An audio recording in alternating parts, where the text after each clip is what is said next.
नमस्कार, विंध्य खबर में आपका स्वागत है। आपके अपने क्षेत्र की ताज़ा और खास खबरें जानने के लिए जुड़े रहिए हमारे साथ। मुख्यमंत्री डॉक्टर मोहन यादव की अध्यक्षता में मंत्रालय में कैबिनेट की बैठक आयोजित की गई। वंदे मातरम गान के साथ शुरू हुई इस बैठक में जनहित से जुड़े कई महत्वपूर्ण फैसले लिए गए। बैठक में 209 स्टाफ नर्स के चयनित अभ्यर्थियों को नियुक्ति प्रदान करने की स्वीकृति दी गई। इसके अलावा उज्जैन जिले में इंगोरिया उन्हेल सड़क निर्माण कार्य को मंजूरी दी गई। साथ ही श्री कृष्ण पाथे न्यास के गठन की स्वीकृति भी प्रदान की गई। ये निर्णय प्रदेश के विकास और जनहित को प्राथमिकता देने की दिशा में सरकार के मजबूत कदम को दर्शाते हैं। तरीके से इस समय की सच्चाई पर आधारित ये फिल्म है जो हमारे देश में एक ऐसा वातावरण जो बना था जो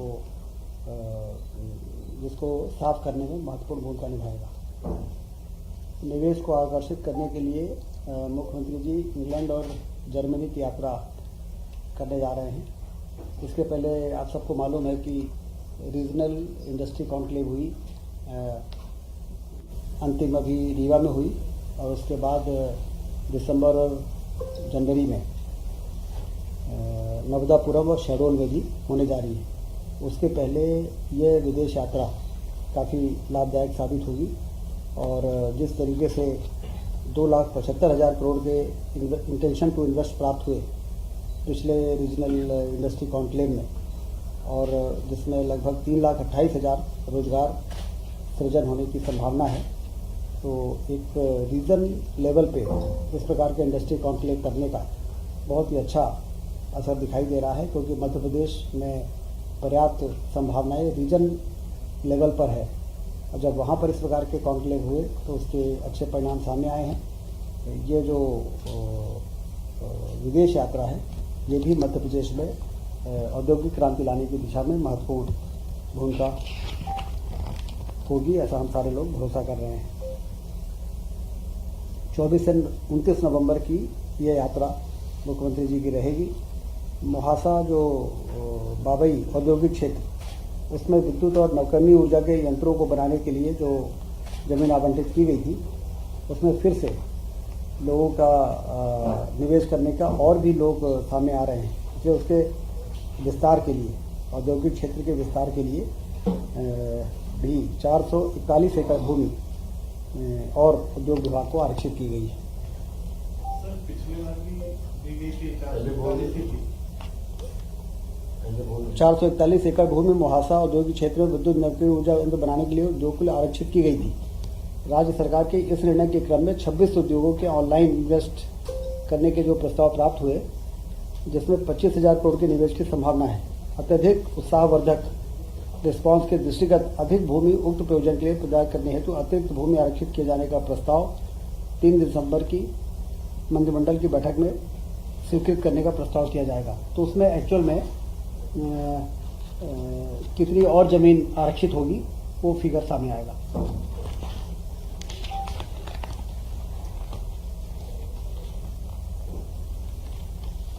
तानसेन समारोह में बृहद पैमाने पर कार्यक्रमों का आयोजन 15 से 19 दिसंबर को ग्वालियर में आयोजित किया जाएगा। गांधीनगर में गुजरात सरकार के साथ जो चर्चा हुई उसमें सीएम डैशबोर्ड, गिफ्ट सिटी तथा रिवर साइड डेवलपमेंट का अवलोकन किया गया है।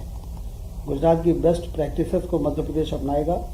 ऊर्जा दक्षता एवं नई तकनीकों को समझने में ऊर्जा विभाग IIT तथा IIM से MOU करेगा।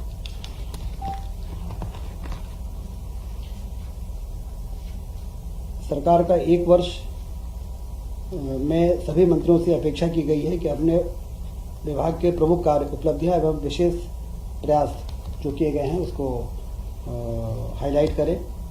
अपने विभाग के अगले सालों की प्रमुख योजनाएं और 5 बड़े काम भी चयनित कर उनके क्रियान्वयन की दिशा में उसकी रिव्यू करके और उसको प्रस्तुत करने का भी आग्रह मंत्रियों से किया गया है। प्रभार जिले के विकास योजनाओं तथा परियोजनाओं की वृहद रिपोर्ट लें ताकि जनता के सामने इन विषयों को रखा जाए। ये भी मुख्यमंत्री जी ने निर्देश दिए हैं। आज 2 पोर्टल का लोकार्पण किया है। संपदा संचालनालय ऑनलाइन आवास आवंटन प्रक्रिया एवं ई आवास पोर्टल। ये पोर्टल न होने से लोगों को कहाँ पे कौन सा घर उपलब्ध है और किस प्रकार से आवेदन करें और लोगों को चक्कर लगाने पड़ते थे। तो ये पोर्टल से अब संपदा अंतर्गत जितने भी शासकीय आवास है, कर्मचारी अधिकारियों को आवंटित करने में उनको भी आवेदन करना आसान होगा और उनको आवंटित करना भी आसान होगा। ऐसा एक पोर्टल कैबिनेट में मुख्यमंत्री जी ने उसकी शुरुआत की है।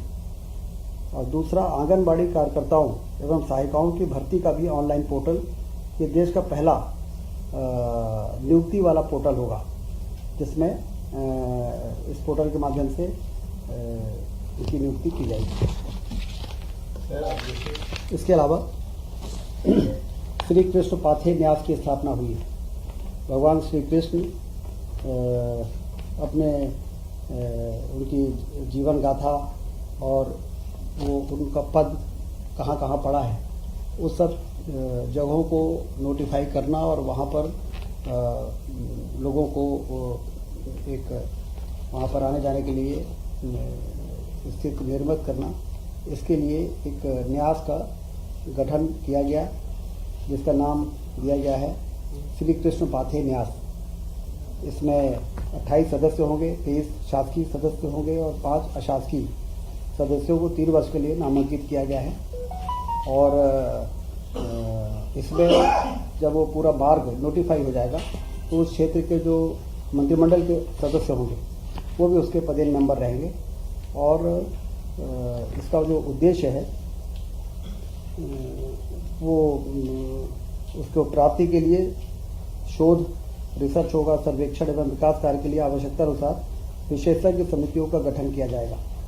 और जिस तरह से राम गमन पथ का गठन हुआ और उस पर काम की योजना बन रही है, उसके प्रोजेक्ट बन रहे हैं और जो हमारे श्रद्धालु हैं उनके लिए बहुत ही उत्साह का विषय रहा है।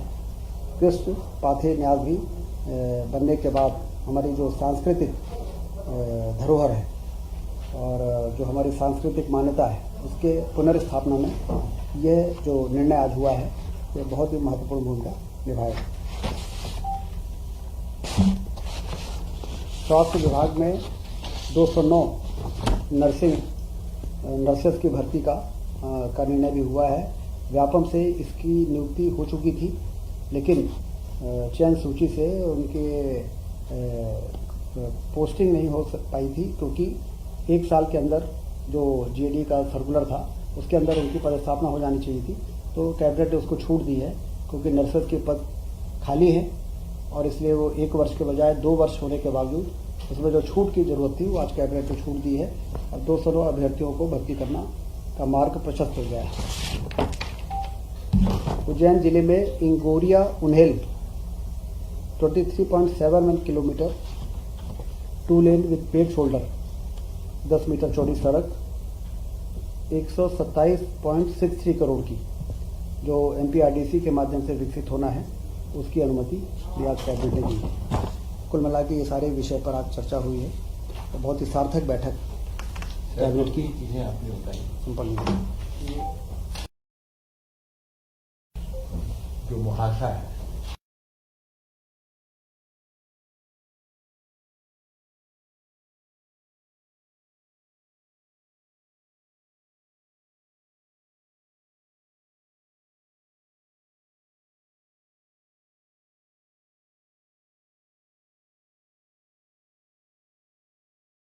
जमीन में से तो जो पहले वहाँ पर एक बड़ी कोका कोला कंपनी को जमीन आवंटित हुई थी और बाद में जब वो कंपनी निवेश नहीं कर पाई तो उसी जमीन में 441 एकड़ दिया था ये रिन्यूएबल एनर्जी के इक्विपमेंट बनाने के लिए और एनर्जी डिपार्टमेंट के जो इक्विपमेंट को बनाया था। अभी हमारे पास जमीन पर्याप्त है।